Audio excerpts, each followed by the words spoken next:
आ गया धमाकेदार कहाँ रहुआ डांस, पिया अमर पियक्कर देवरा अमर गजड़ी क्रांति का डांस वीडियो।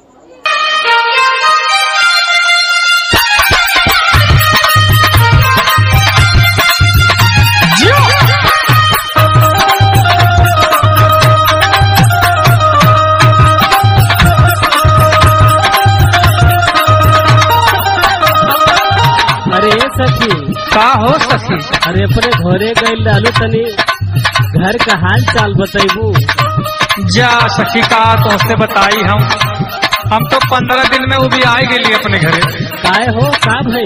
अरे बाप रे बाप, पूरा खानदान में ऊपर नशेड़ी बा हो।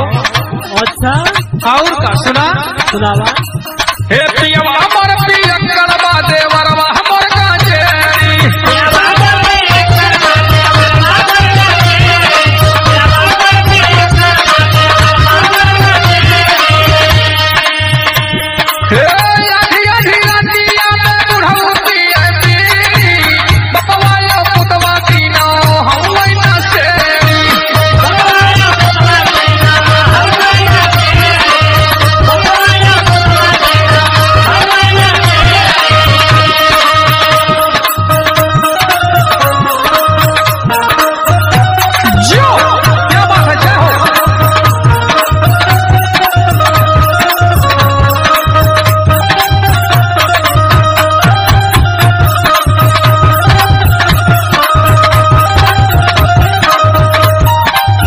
अरे सखी का सखी कौन सा हिजरा तुहार अगुवाई करौले रहल हो? अरे सखी वही जो न कोहड़ा के धंधा जवा ममुआ ना हो। धनदवा हाँ हाँ वो है हमारा राजधनो की बात करत हो। हाँ वो है हमारी जिंदगी खराब कर देना। भाई हो दादा सुना सुनावा। दिनवा भर कुल बोल रहे साझ के मेला आवे।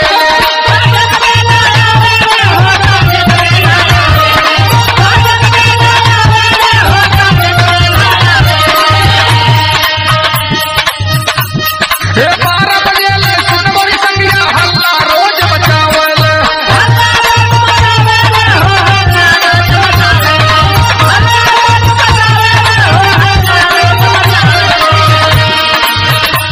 हे तनी तनी बतिया में तीनों जल भीड़ी, तनी तनी बतिया में तीनों जल भीड़ी।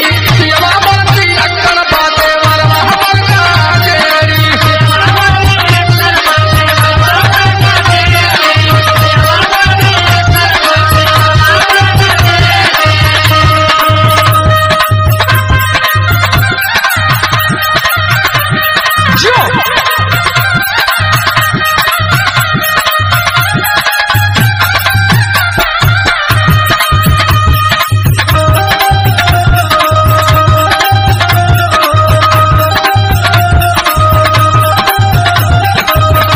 कहो ए सखी का सखी तुहार भैया बाबूजी से गए लाल देखे कैसन देखले?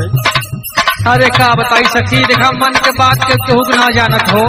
और सुनले कि अरविंदो गए लाल जो ढोलिया बजावल हो देखे गए अरे लाले जब तू दुल्हा। ना जिंदवा जिंदगी में केहू के भलाई चाहले बा, ऐसन तू बात तो बा। चाहला कि दूसरे के घर बिगड़ी है। अच्छा हाँ सुना। सुनावा। एक दिन बाड़ी मार मरल चल